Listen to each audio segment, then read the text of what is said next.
A 12-year-old boy became King of England the moment his father died, and within a few months, he had vanished completely. No coronation, no body, no confirmed grave, just gone. How does a legally crowned king simply disappear, with an entire kingdom watching?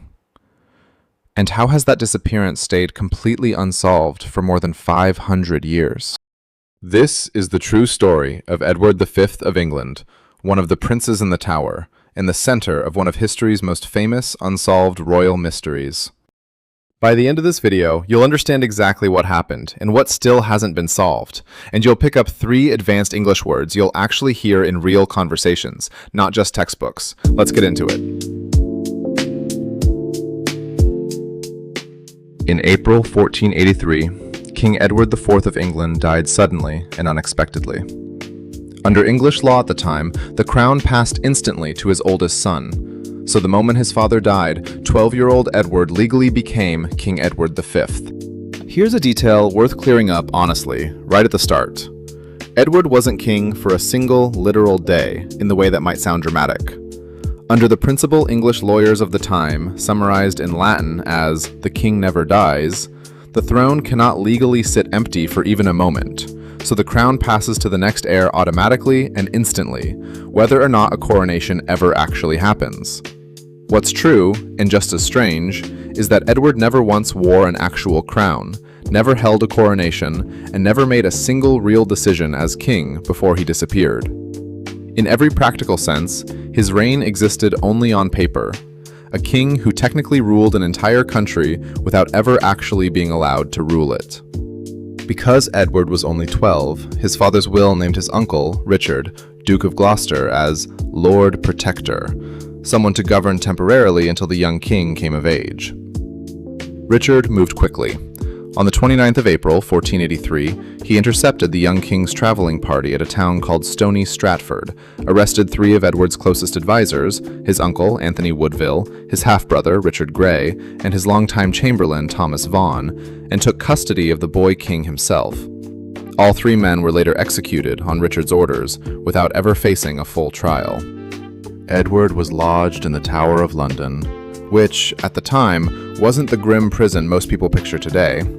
It doubled as one of England's royal residences, complete with private apartments fit for a king, and officials publicly framed the move as completely ordinary preparation for the upcoming coronation. A date was even formally announced, the 22nd of June, 1483. Court records show real logistical planning underway. Robes ordered, ceremonies scheduled, a nation genuinely getting ready to crown its new king. Soon after, Edward's 9-year-old brother Richard, Duke of York, joined him inside the tower as well, officially so the 2 brothers could keep each other company before the ceremony. The coronation date came and went, quietly postponed, then postponed again. The 2 boys were seen playing together with bows and arrows in the tower gardens through the early summer of 1483, and then, gradually, without any single dramatic moment anyone recorded, the sightings simply stopped.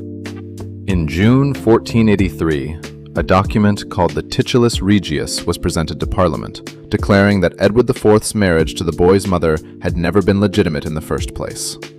The specific claim was that Edward IV had secretly promised to marry a different woman years earlier, before he ever married the boy's mother, which, under church law at the time, would have made his actual marriage invalid and every child from it illegitimate. It was a remarkably convenient story to surface at exactly the right political moment, and historians still debate today whether there was any real truth to it at all. But convenient or not, it worked. With that single legal argument, their uncle Richard was crowned King Richard III instead. The 2 boys remained inside the tower. By the end of that summer, no one outside a small circle of guards and household staff could say for certain that they'd seen either of them alive. The most widely accepted explanation, then and now, is that Richard had the 2 boys quietly killed to permanently remove any rival claim to the throne he'd just taken by what many historians consider an outright usurp of the rightful line of succession. Rumors that the boys were dead were already circulating in Europe within a year or 2 of their disappearance. This wasn't a theory invented centuries later, but something contemporaries genuinely believed and discussed at the time. Decades afterward, the writer and statesman Thomas More produced the most detailed account of a murder, describing suffocation and a secret burial, though More was writing under the Tudor dynasty that had replaced Richard, which makes his account compelling as a story, but far from an unbiased historical source. It's genuinely not a settled question among historians even today.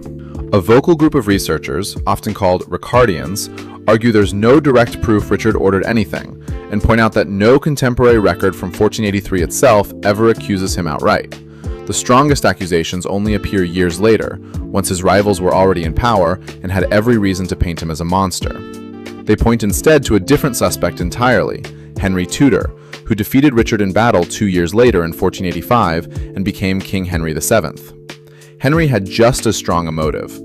Two surviving princes with a stronger bloodline claim than his own would have been just as dangerous to him as they'd been to Richard. Nearly 2 centuries later, in 1674, workers remodeling the Tower of London discovered a wooden box hidden beneath a staircase, containing the skeletons of 2 young children. King Charles II ordered the remains reburied in Westminster Abbey, widely assumed to belong to the missing princes. A forensic review in 1933 found the bones roughly consistent with the boys' ages at the time they vanished, but by modern scientific standards, that examination was far from inconclusive proof. Modern DNA testing could almost certainly settle the question once and for all, confirming or ruling out whether those particular remains actually belong to the princes. Requests to test them have been made repeatedly over the decades. Buckingham Palace has consistently declined to allow it, and the remains still rest, untested, in Westminster Abbey today. Interest in the whole case surged again in 2012, when archaeologists digging beneath a parking lot in the English city of Leicester discovered a skeleton that DNA testing confirmed, beyond any doubt, belonged to Richard III himself, lost for more than 5 centuries.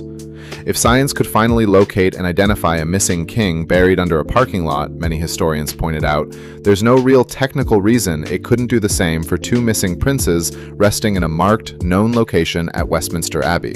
The only real obstacle left is permission. So the mystery hasn't gone unsolved because nobody could solve it. It stayed unsolved, in part because someone with the authority to end the question has chosen, again and again, not to ask it. Culturally, the murder theory won a long time ago, whatever the real historical truth turns out to be.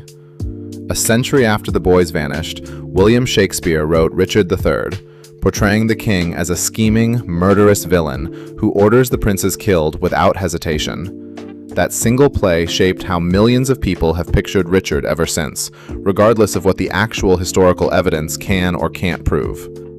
More than 500 years later, Edward V remains exactly what he was the summer he disappeared. A king in name only, whose story simply stops mid-sentence, without an ending anyone has ever been allowed to confirm.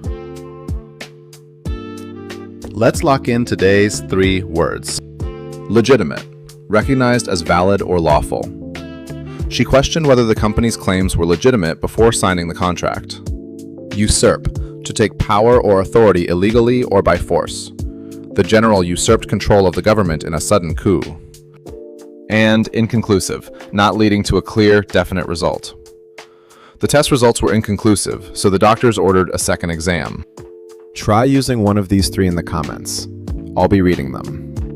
If you understood most of that without needing the subtitles, you're already listening at an advanced level. Subscribe. Next episode is even stranger than this one.